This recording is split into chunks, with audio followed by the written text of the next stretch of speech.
Well, good morning. Good morning. How are we doing this morning? Everybody okay? Glad you're here. Glad you made it. That you're like just in this place today. That's like a miracle in and of itself. My family, we can't get well. My daughter's sick again, and so it just seems like just being somewhere is like a win. It's like we did it. We're alive. We're at a place. So you made it. I'm glad you're here today as we continue this series and continue talking about this firm foundation stuff. I don't know about you. There's people. Thank you. Thank you, Keith. Yeah, the last few weeks I've been getting choked up. It's not emotional, but it looks emotional sometimes.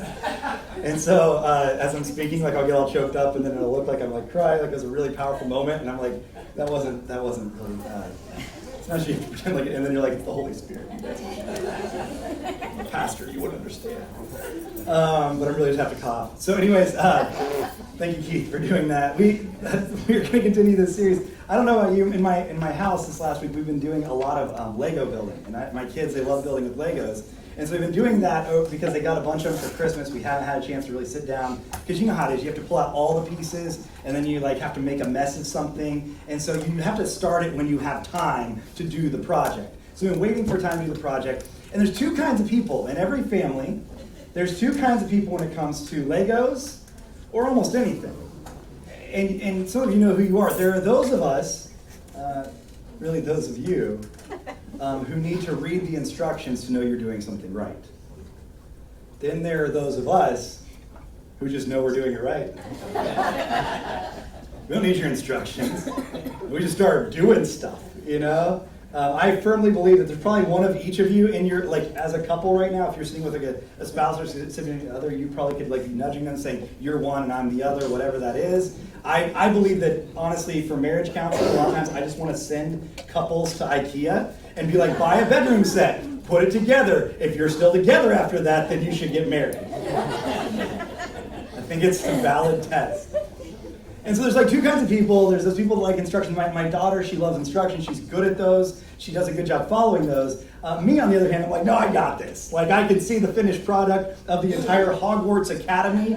I will put it together, and I'll just show you that I'm a master builder of this Lego set. And so we start building, and she's looking at the instructions the entire time. And she's going, well, Dad, it says that we should. I'm like, don't worry about what it says, sister. I got this. And I'm showing her how incredibly talented I am at putting Legos together. And now, mind you, I have no reason to be this confident. I've never done this well before. I would also argue that most of us who think we're good at this, we've never done this well before either.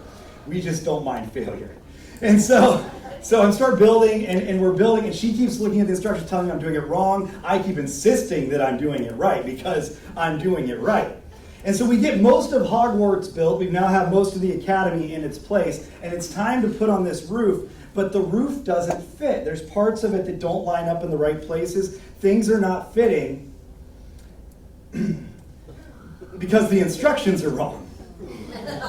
Obviously. The Lego builders did something incorrect, and it's on them because I have been building this correctly. So we go to put the roof on, and Jane, she watches me as I keep trying to put it on.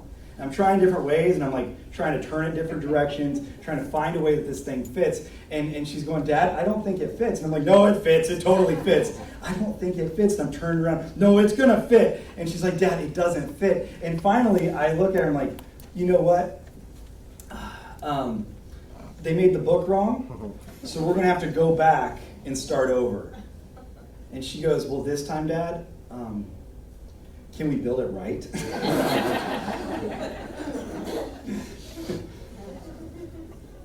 We have different definitions of right. I just enjoy the journey, right?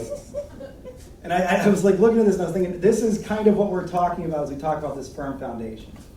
As we talk about building our lives on a firm foundation, something that we don't have to go back and start over. Something we don't have to fix midway through, something we don't get to a certain point in our life and realize this doesn't fit. That we're going to have to tear this all down and start over. That's a scary moment. And we live in a world that's constantly shifting and swaying, it's constantly switching, it's constantly changing. And it's going to constantly move around us. And the most important thing that we can build is not the roof, it's not the last moment where everything suddenly doesn't come together. The most important thing we can do is start with a firm foundation. And I don't believe that any one of us can have a strong life, can have a powerful life, can have a worthwhile life, can have an on-balance life without having a firm foundation first. To build that life, whatever that life looks like, it has to be built on a firm foundation. And so we're going to be talking about that again today, and today we're just going to look at one story and just kind of a little bit of this. But I believe that we get sometimes sidetracked by this. I think sometimes we wait until it's too late. We wait until things have already been done. We wait until we're at a spot where all of a sudden it's a breaking point, and that's when we go, man, I wish I would have had this foundation in place. But what if we stop now, and as we begin 2020, as we begin a new year, and we have all these changes that are coming, whether they're ones that we've put on ourselves or they're changes that the world is just going to make happen because the world's constantly changing. Whatever that looks like, what if we stop now and we say, let's get this foundation laid so that as we build these things, so that as things change around it, this will stand. This life will be a strong life. This life will be a powerful life. This life will be a well-balanced life because the foundation is already laid.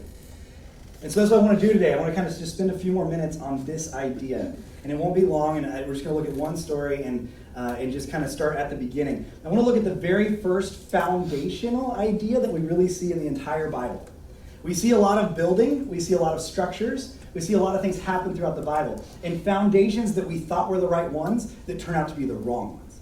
And in this series, we're going to kind of go through and look at cases where we think it's the right foundation, it's the right thing that was built, and then it turns out it's the wrong thing that was built. Turns out that the building can't stand because the foundation of it was wrong. And today I want to look at the first story really of this that we see in the entire Bible. If you have a Bible or a phone or whatever, you can turn to Genesis chapter 11. And as you get there, there's going to be just a couple things we're going to look at in this story. This story is the Tower of Babel, if you've heard of it before. It's a very famous tower, very famous story. And there's, I think there was even like a movie made about Babel. It's a whole idea. This is a really important story in the Bible. Now, it can feel like a weird, just so you know, this part of Genesis still is a very ancient part of Genesis. Most scholars would say that this is where really we are still in a prehistoric Genesis. So what that means is, it really, at this moment, we don't know exactly all the time frames of everything. This is before history really starts getting recorded in a linear fashion. Okay, so we're still kind of before that. Really, Genesis 1 through 11 is kind of this prehistoric Genesis where things are just kind of pieces that we've kind of scrambled together. When we hit Genesis 12, we see Abraham, and that's where the Bible really starts to move. If you were here for the Family Tree series that we did over Christmas, you know that that's kind of where it starts with Genesis 12, Abraham, and then we kind of start seeing the Bible unfold and really history being recorded in a very clear linear fashion. In this part, we're still kind of in this prehistoric moment. And what's happening is we have just come out of the flood. So God has flooded the earth. If you're not familiar with the story of Noah, God has just flooded the earth. He has flooded all of it. And only Noah's family has survived. They built an ark. They got a little boat. And they put all the animals in there. It's a very confusing situation. It would smell terrible. But they got everybody in this thing. And then they made this ark. Everybody else on earth dies. God basically says we're going to start over. We're going to start fresh. And what happens is, what we see here is that while the number of people has changed, the heart of people has not changed. The heart of those people is still the same. And so we kind of moved out of this moment where it's Moses or it's Noah, and then when Noah has his son, he has a son named Ham. He was probably like a show off. So they called him Ham, and then they had a son after that, and his name was Nimrod. It's a beautiful name. You can use that for your children if you like. His name was Nimrod. And Nimrod comes along, little Nimrod. Can you imagine holding a baby and calling it Nimrod? Oh, it's fun. So there's Nimrod that comes along. Nimrod is now going to be, he's going to be the one that kind of we're going to pick up the story with. But it's gone through Noah, and then his son Ham, and then his son Nimrod. Now imagine this just for a second here. There's only so many children of each person. So you've gone from Noah, who was the father of this family, to his sons, who he only has a couple sons, or 3 sons, and then they're going to have more kids. Those kids are going to not have a lot of kids. You're still at a place where the entire Earth's population is basically one big family reunion. Okay, like it's just one group of people. My family, we have a place in Oklahoma that all my family, my mom's side is from. It's called Texhoma, Oklahoma. It's on the border of Texas and Oklahoma, so they call it Texhoma. And it's right on the border, and it depends, it really matters, guys, which side of the road you buy your gas on, because you're either paying taxes to Oklahoma or to Texas. It's a big deal. And the only gas stations there are also your grocery stores, because that's how big the town is. It's 1,200 people, and I'm telling you, all of them are related to us. Every single one of them is related to me. And so going there, it reminds me of like what the entire earth would be like at this point. You're probably looking at just a few hundred people total on the entire earth's population at this point. And all of them would be related or know each other. Every single one of them would be in community with each other at some point. So what's going to happen here is they're going to have this moment where they're supposed to spread out, and we'll get to that in a second, but they're going to stop and they're going to build this tower. So in Genesis 11, chapter 1, or verse 1, sorry. Guys, it's been a long day this morning. I just want to say this real quick. If you haven't been here, like in the mornings and see how much stuff goes into setting this place up, it is remarkable. And I am so grateful for the amount of people that come to make that happen. And I hope that you are too, just because when you walk in, I mean, there might be some days you walk in and like it looks like we've actually been here for a while. That's because a lot of people have been here for a while, and they've been doing amazing stuff just setting up. Today, we were short one person. I had to go, I went out and put out the signs, and I was like gross and sweaty, and I came in here just like gross and sweaty. So people were like, "Oh, Kevin, it's good to see you." I'd be like, "No, you don't want to do that. You don't want to do that." And so I appreciate so much what everybody's doing. Keith and Sandy saw me on the way in to help me put in these signs. I could say, "Hey, we are so glad you are here." The signs that you walk in, and they are a progression of words. I couldn't figure them out. What order they went in. I didn't read the instructions, and Keith and Sandy did, and did a great job. So thank you for doing that. So anyways, it's been a little bit of a mess, but thank you to everybody who just makes this happen week after week to set this thing up. So in Genesis chapter 11, verse 1, it says this: "Now the whole world had one language and a common speech." So again, remember, the world is very small at this point. It's not a lot of people. And they're all related. They all know each other. They all came from one person. They all came from Noah. They all had one speech. "As men moved eastward, they found a plain in Shinar and settled there." Now this phrase, we don't get the full understanding of this in English, but the Hebrew of this phrase is really, really rich with symbolism. Actually, what the word would be there, where it says, "as people," or "as men moved eastward," that word "people" is actually a phrase that says the sons of earth. The sons of earth, meaning that they're not, at this point, they're not like sons of heaven, sons of God, whatever. They're sons of earth. In fact, it's relating us back to Adam, seeing Adam as this one who fell and the one who was this first man on earth. And so it says the sons of earth, which, okay, so we kind of get these people. Then it says moved. Now this word moved is only used 2 other times in the Bible. And this word moved is actually the word that we see when we see the Exodus happen, and God's people are just wandering. They don't know where they're going. They're aimlessly just out there. They have no idea what's going on. That's the word here. And then eastward is a word that in this connotation right here, what we're talking about is eastward. If you remember, when God boots Adam and Eve out of the Garden of Eden, they start moving east. They go away from the garden. And at this point, these people continue to move further and further away from the garden, which means they're moving further away from God. They are not moving towards separation. So you can almost translate this verse as the earth, as the people of earth wandered away from God. There's a lot being said in those few words. As the people of earth wandered away from God.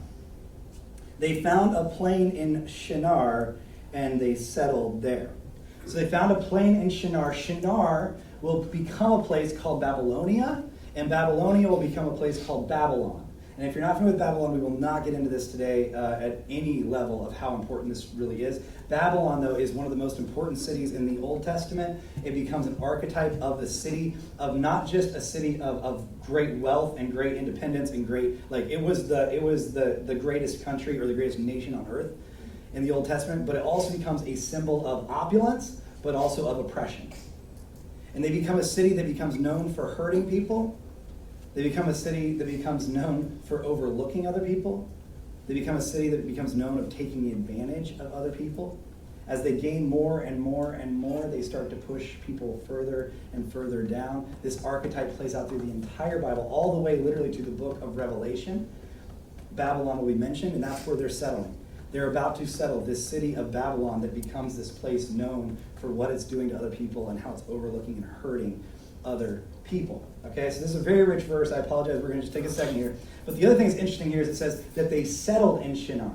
Now this settling is actually against what God has commanded them to do. Okay, so just quick digression real quick into Genesis. If you go back, and you don't have to turn to this if you don't want to, but in Genesis chapter 1, verse 28, we see God give this thing called the Genesis mandate. This is the mandate because it's called this because it's used so many times in Genesis that God gives a mandate to mankind. So this is what you're going to do. And in Genesis chapter 1, verse 28, it says, God blessed them and said to them, be fruitful and increase in number, and then fill the earth and subdue it. You're supposed to go out and you're supposed to fill up the earth. You're not supposed to stay in one place. You're supposed to go and fill the earth. And in fact, then God has this whole thing where they don't do that very well. And then we get to the flood. And now what do they have to do? They've started over. And in the flood, what God tells Noah in Genesis chapter 9, verse 1, it says, then God blessed Noah and his sons, the blessing. And he says to them, be fruitful and increase in number and fill the earth. Don't stay together. Don't huddle up. You're supposed to go fill the earth. You have work to do. You're supposed to go places. And notice that it says this is not a law. This is not a commandment. Notice the first line there. It says that he's blessing them by doing this. This is a blessing. God's blessing Noah and saying, go and do this. Be fruitful, increase in numbers, and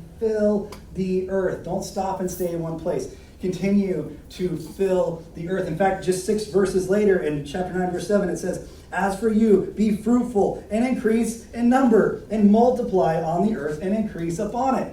God is being very clear about what they're supposed to do. But here's what's going on, is this group of people led by Nimrod, they get to a place and they decide, we're not going to do that. And here's why. At this time, it was not believed that a God would go with you. That if you went to somewhere new, a God did not go with you. A God stayed put. A God stayed in one place. So if you left for another city, if you left for another country, if you left for another part of the earth, that God would not go with you. And so what they do is because they don't have faith in this God who's been telling them to do this, they don't have faith as their foundation in this God, they start wandering aimlessly further and further away from God because they don't have faith in that God. And what they end up doing is instead of increasing and continue to believe that God's going to be with them, is they start to put their foundation not in God and not in his word, but in their own. So they stop and they set up camp and they start to build a tower. So we go back to Genesis 11. It says this. It says in verse 3, they said to each other, come, let's make bricks and bake them thoroughly. They use brick instead of stone and tar for mortar. So this is new technology, just so you know, like what's happening here is they're telling us this is the newest technology. What had normally been done is you just took stones, no matter how big they were, how small they were, you just kind of stuck them together. It was like those like river rock fireplaces kind of looking thing. That's how you built a house. But instead, what they did is they built a tower, and they used bricks, which you could like manufacture, mass manufacture. You could make exact sizes, you can make exact shapes of that brick, and it was better for building one upon another. They use this new technology. They don't use the God-created stones. They use their own, which isn't all bad, but they use bricks, and they can climb it, they can go as high as they want. Then they said in verse 4, come, let us build ourselves a city with a tower that reaches to the heavens. Their goal is to get to the heavens. Their goal is to reach where God is. So that we may make a name for ourselves. I think that's the problem here. So that we may make a name for ourselves. In the Bible, there will be moments after this where God will tell his people to build towers. He's not against towers. I don't think the problem with this story is the tower. I don't think God is intimidated that these people are somehow going to get to heaven. I don't think God is worried about the tower. I think what God is saying is not that the tower is the problem, but that the foundation of it is the problem. And the foundation is that they want to build it to make a name for themselves. If I was to ask you what kind of the foundation of your life looks like right now, What is the thing that's driving you? What's the thing that's motivating you? What's the thing inside of you that you would base your entire life on? The scariest part is, I would say in America, one of the top things would be that our foundation sometimes is just to make a name for ourselves. And it can happen in a few different ways. I mean, sometimes we're trying to make a name for ourselves through the career we have. We love careers. We love careers because they tell us who we are, right? You go to a networking group, you go to meet somebody you've never met before. What's one of the first questions they ask you? So what do you do? And what we hear is not what do you do, what we hear is who are you? Those are not the same question. Sometimes we answer the question the same way. Let me tell you my job, and by telling you my job, I'm telling you so much about who I really am. I'm telling you my worth, I'm telling you my value, because I'm telling you what my job is. We interchange these two things all the time. They are not the same thing. What you do is not who you are. It's not the same thing. In this foundation that we sometimes set ourselves up on, we set ourselves up on this career path, where this is the most important thing. I mean, guys, I have sat with people, I mentioned this at our men's Bible study on Wednesday morning. By the way, if you're ever around here at 6:30 in the morning on Wednesday mornings, you're welcome to come join us at Starbucks down 54. I'd love to have you. But I mentioned this on Wednesday morning with our guys because we were talking about some of this. And I've sat with men, I've sat with men who have lost their job. I've sat with the same men who have lost their marriage, and they are more distraught by losing their job than their marriage. I mean, I've met people, this is the reality we live in. It digs deeper into them to lose their job than their marriage, than to lose their job than their family. Some of us, what's fascinating is we don't know which one the foundation is and which one the tower is. We get them confused, and some of us, we took that job because it was going to help our family, because it was going to provide this new stuff for our family, because we were going to be able to take care of our family, and then we lose which one was the foundation, which one was the tower, and suddenly we've made that, when we lose our family, we make that job the priority. We'd rather have the job than the family that we started the job for. Seen it happen more than once. It's a terrifying thing. I mean, maybe there are things in your life where there's relationships, that you're basing your life on, your foundation is in relationships. Maybe it's who you're dating, who you're married to, whatever. I mean, I've met so many people, and I sit down with people all the time, who when a relationship ends, they feel like their self-worth has ended as well.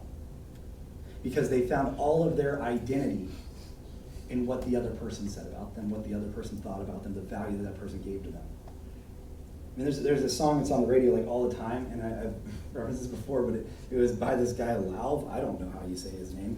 It's L-A-U-V. You can look him up. And it's a popular song, and it says, the song, and it constantly says, the chorus is, I like me better when I'm with you.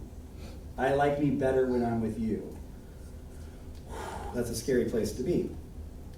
Is when your foundation of liking yourself is more in who the other person makes you into than it is about what your actual foundation is. I believe that every great marriage, yes, you should like the way you feel when you're with the other person, but your foundation, my foundation is not in what my wife says about me. It's not what she thinks about me. I like those things, and for the most part, they're good. She's not here today, so I can say that. But on the other hand, if that's all my foundation is, that's a really dangerous place to be. I believe that a great relationship comes from two healthy people, not one, two that both have a solid foundation entering into that relationship. And sometimes we find all of our identity, all of our value, all of our worth, all of our foundation in that other person. Maybe for you it's in just wealth, not even your career path, not the power that comes to that, but just money. And when that money goes away, you feel like all of your identity has gone away.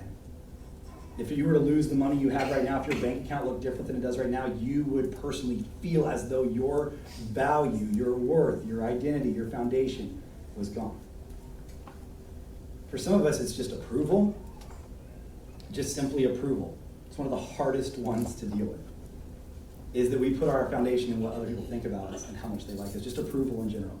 It might be how many clicks you get on Facebook, how many people like your stuff, how much, what your Instagram stuff's doing. It might be just how people think about you, what they say about you. This, I mean, for me, guys, like this one is the one that I deal with the most, to be honest. If I can just like tell you how my life works, how I feel, this was one that I struggled with a lot. I mean, I worked at I worked at a church, I remember when we were first planting here. I had worked at a church for about 6 years in Washington. It was a church of thousands and thousands of people in a town that was very, very small. And so the town was very small, but the church was very large.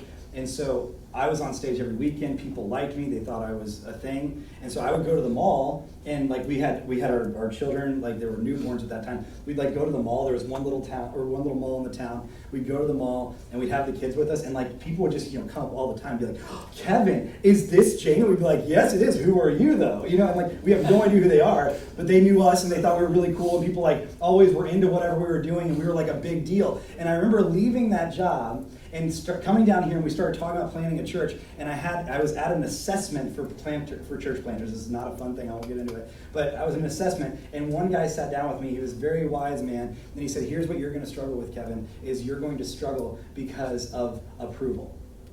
You've left a job where you had massive approval, and you found it wherever you wanted it. Everybody knew your name, and everybody liked you.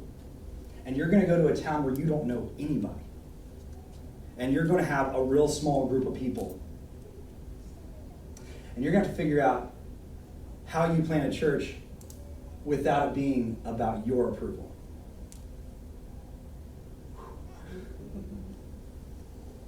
The question is, what is the church built on? Is the church built on my approval? What people think about me? Or is the foundation of the church Jesus Christ? If that's the foundation, it changes everything. And I would say in any other area that you're finding foundations right now, that your foundation is built on, whether it is your job, or whether it's your wealth, or whether it's the relationships you're in, or whether it is approval, whatever those things are, they are all fleeting, and they will all fall. And there will come a moment where you're going, I don't know who I am anymore. I don't know what I am anymore. I don't even know whose I am anymore. That's where you have to have this foundation. What is this foundation being built on? Their foundation was being built on making a name for themselves, so that everybody would see their importance, everybody would see their opulence, everybody would see their wealth, everybody would see their greatness, and making a name for themselves. Everybody would approve, everybody would like them. And then they say, we need to make a name for ourselves so that otherwise we will be scattered all over the face of the whole earth. Now remember, what did God tell them to be? Scattered all over the face of the whole earth. We don't want to do that. We don't have faith in that God that he would go with us, so we're going to stay here because these are the times where we're most fearful, most vulnerable, and our faith is shaken. This is what they decide to do, is make their foundation not on God, but on themselves. This is how we sometimes act when we're in our most vulnerable moments, is we build this foundation on ourselves. So it says, but the Lord, now this is kind of a fun thing that happens in the story, just real quick, is we see that first few verses there, the first 4 verses, they're in the viewpoint of man, of the men that are building this, of the people that are putting this together, of those sons of earth. But then the story flips in the next few verses here, and what it does is it flips over to God's point of view. And it gives us God's version of events. And what it says here in verse 5 is, but the Lord came down to see the city and the tower that the men were building. I love this little slight put down, just so you know, that the Lord came down. Like they're building this tower that they think is so important and so high up, then God has to still come down. They have not reached his level. They have not reached the heavens. They are not that high up. They have now built this city and this tower. Now, the tower they were building, it was more like a ziggurat situation. So it would have been a city that would have been inside of the tower. It's almost like a Gaylord Palm situation. But all of it would have been in one thing, and then you kind of build up from there. So the tower would continue to build up, but there would be homes, there would be apartments, there would be that kind of stuff as you went up into this massive tower. So that's how it was built. It says that the Lord comes down to see the city and the tower they were building, and the Lord said, if as one people speaking the same language they have begun to do this, then nothing they plan to do will be impossible for them. Now this is a huge statement coming from the God of the universe, saying about mankind, if they have one common language, nothing will be impossible for them. That's a huge moment, and if we have time, at the end of this whole thing, I'm going to try to make sense out of that. That's a huge line coming from God himself saying that about mankind. Okay, so hold on to that, and if we have time, we'll come back to that. If not, just find me after service. I'll tell you where that comes back in. It's a fascinating line, though. It says, then he says, "Come, let us go down and confuse their language so they will not understand each other." So the Lord scattered them just like he had planned to do from the beginning, just as he commanded them to do from the start. And he went with them, but it says that he scattered them from there over the earth, and they stopped building the city. That is why it's called Babel. Babel means confusion. It is interesting, again, how great this city of Babel, becoming Babylonia, becoming Babylon, is all founded on the word confusion. And so this city grows and grows, but because there, the Lord confused the language of the whole world, and from there, the Lord scattered them over the face of the whole earth. Now here's what's fascinating to me, is not so much that this story happened, but that this story still happens. I was about a year ago, many of you know, I went to go speak at a women's empowerment summit, because I'm qualified to talk about that, in Dubai.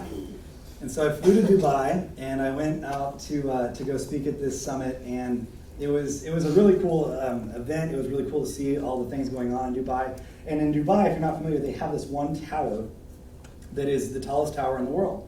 It's called the Burj Khalifa. And when you're in Dubai, you can't miss it. It's like the only thing. Like, you have all these other places and all these other little malls or whatever going on, but you cannot miss, right in the middle of the city, there is this thing called the Burj Khalifa. The Burj Khalifa is the tallest tower in the world. And fascinating enough, it was made in the name Burj Khalifa. Burj means building. Khalifa is just the surname of the president of the United Arab Emirates. And he's this guy. It's kind of fascinating that you would think, well, we need to make a tower to make a name for ourselves. Apparently that's still happening. And so they made a tower with his name on it, Burj Khalifa, and it is enormous. And so I was there, and you have to get in the line, you have to pay money to go up in the thing, and I thought, I don't know if I need to do that. But then one of the ladies I was speaking, when I was speaking at the conference, this lady came to a few of us speakers, and she was like, "Hey, I'll take you over to the Burj Khalifa if you want to go. And I can get you up in there." And I was like, "Oh, really?" And she was like, "Yeah, I'm an interior designer. I work with a bunch of people that live in those apartments there, and I'd love to just get you in there." Now, the whole thing is apartments going up. It's all homes going all the way up. And those there's some office spaces, but mostly apartments. And all the apartments, I think the cheapest ones in there start at $1.5 million, and they go up from there. And it's very, very expensive. Nobody actually stays there. They just have a home there so they can say they have one there, but nobody actually lives in the building hardly at all. And so she takes us to the building, and so we stand at the foot of the building, and I just remember looking up, and you could barely see the top of this thing. And it's a Y-shaped foundation, and then from there it starts to go up. They built this thing with over 22 million man-hours.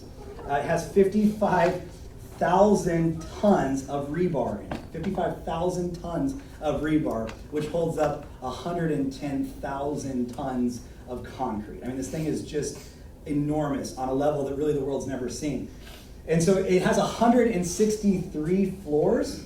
The Empire State Building has 102. So this has 163 floors. It goes up 2,716 feet, so over 2,700 feet, so that it's over a half mile in the air.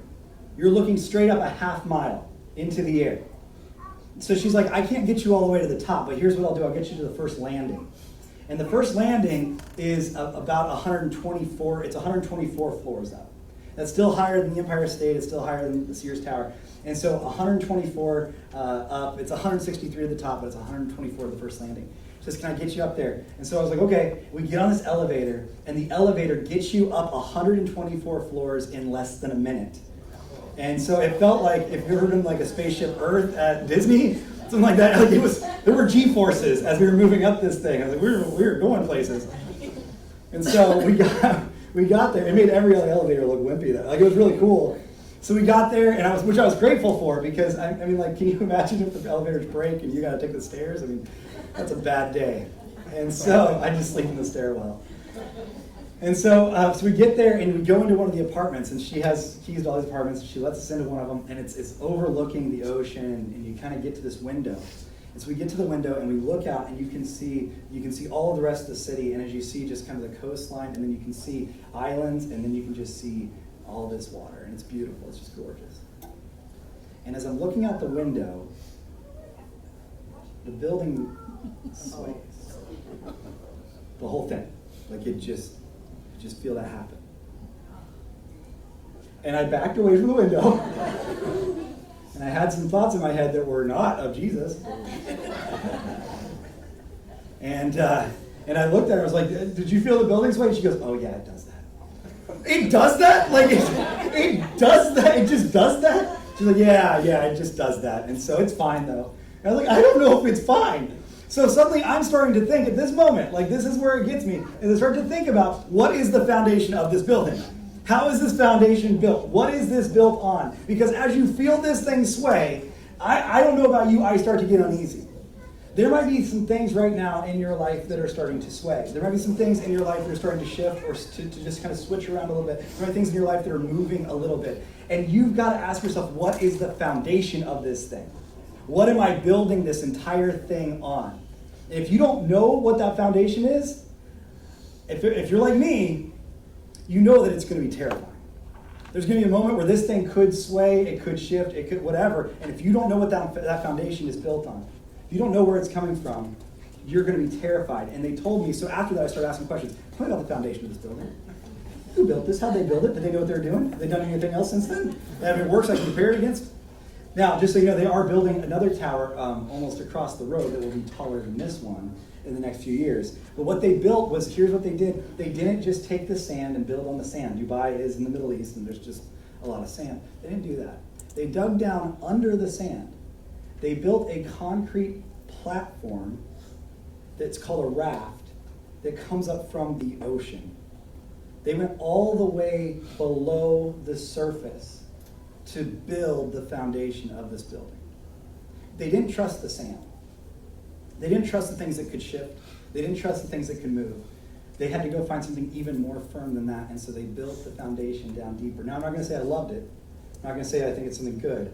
I'm just saying that they had a foundation, and once I knew what the foundation was on, I felt a lot better.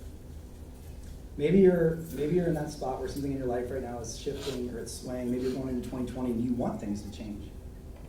Maybe there's things that you're going to do differently. I would ask you, have you built your life on relationships that are going to fall apart, that could at some point hurt you? Is that all it's built on? Have you built your life on wealth, which could easily leave you at any time? Have you built your life on a career path that's become your identity, and when that job is gone, suddenly your identity is gone? Have you built your life on the approval of others? Because that can be so fleeting. It can hurt you with a million little paper cuts, and you'll wonder why you built your life on that. Or have you built your life? Have you built your life on this foundation of Jesus, who's told you to do something and you've been fearful to do it, who's called you into trusting him even in new territories, but you've been afraid to go there because your faith hasn't been strong enough? Have you built your life on that faith? Have you built your life on his teachings, on his life? Again, as Janessa mentioned, we have reading plans. If you don't know the teachings of Jesus, that's fine. If you don't know how Jesus lived his life, that's fine. Pick up a reading plan over at the connection desk there and take that home and just go through the book of Mark. Read through how Jesus taught, how Jesus lived. I would challenge and I would say, just from my heart, that is the best thing you can build your life on. It's the best way to live your life. It is a firm foundation, and when everything else fails you, when everything else falls apart, when everything else falters, it is a foundation that you can build your life on and not be moved. So I'd ask you to pick up that reading plan if you haven't done that yet. If you're not already this year, make this a foundation in your life. Make time in your life where you are constantly going through the Word of God to understand who he is, where you're getting together with other people to understand more about who he is and what you can learn from them. Make that a priority in your life this year so that you're setting yourself up on a firm foundation. Because there's going to be other things that we'll be tempted to build our lives on. But we need Jesus to be the foundation, to be the rock that we build everything. So this morning, we're going to sing, and then I'll come up and close this in a second. But if you would, let's stand together as we close, and I want to pray for you as you go into this week. Let's pray. Jesus, I thank you for today. I thank you for this time together. I thank you for this story that dates so far back, but how much we can learn from it still today. Thank you for just the things that you can speak into our lives. And there are things that are going to come and go. There are things in our lives that are fleeting, things in our lives that are things that are just going to leave us hurting, leave us wanting, leave us needing more. I pray today, God, if there are things in our lives that we've set our lives up on, and whether it's approval, whether it's relationships, whether it's wealth or careers, God, I pray that you would show us what those things are. And show us that they can be good towers, they can be fine to have, but the foundation that we have to lay our lives on is you. That you want to be that foundation. And so at times where we get fearful and we think, no, I can't do that. I know that's too much, or no, I can't obey that, or whatever. God, I pray that you would remind us who you are. And more importantly, remind us of whose we are. That our foundation, that our worth, our value is based on who you are. It's not based on what other people say about us. It's not based on what we think about ourselves. It is based on who you are because we are yours. We thank you so much for that promise. And I pray that as we go through the rest of the series looking at religion, looking at other things that we've put in the place of you, more relationships or things that might get in the way of our foundation on you, nations and just different things, I pray that you would reveal to us maybe other strongholds we placed in our lives that are not the foundation. They're towers, but they are not the foundation that we've laid our lives on. Would you show those things to us even this week? Praise things in your name. Amen. So real quick before we leave today, just you can stay standing, but just want to give you a quick insight to that whole thing of if they have one language, nothing will be impossible for them. One of my favorite things that happens is the undoing of Babel. If you pay attention to Acts chapter 2, Jesus has died, he's been resurrected, and the Holy Spirit comes to disciples. And it says that what happens is they're gathered in one place. They're all stuck in one place. They're all in one location, just like what we know and just what we saw in Babel. And then it says that these tongues of fire come and they rest upon each one of them. And as those tongues come, there's nothing spiritual, don't get me wrong about tongues. It just means languages. In Greek, there's no difference between the word tongues for languages and just the word tongues. These tongues of fire come, they start speaking other languages. They scatter. Notice what happens. They go from one place and they scatter out into the streets and they start proclaiming the message of God to all these people in their own languages. Notice if they have the same language, nothing will be impossible for them. The great thing about what you and I have been brought into is that if we are committed to setting a firm foundation and not building a kingdom of our own, but building the kingdom of heaven, he will be that firm foundation. We will speak the same language. In his kingdom, nothing will be impossible for us. This week, as you go into this world, as you are scattered into this world, will you keep your foundation buried in Jesus, but will you continue to advance and spread and scatter his kingdom into this world this week? I love you guys. Thank you so much for being here. If you're in Restoration Beginnings, meet us downstairs in the library. Have a great week, and we'll see you next Sunday.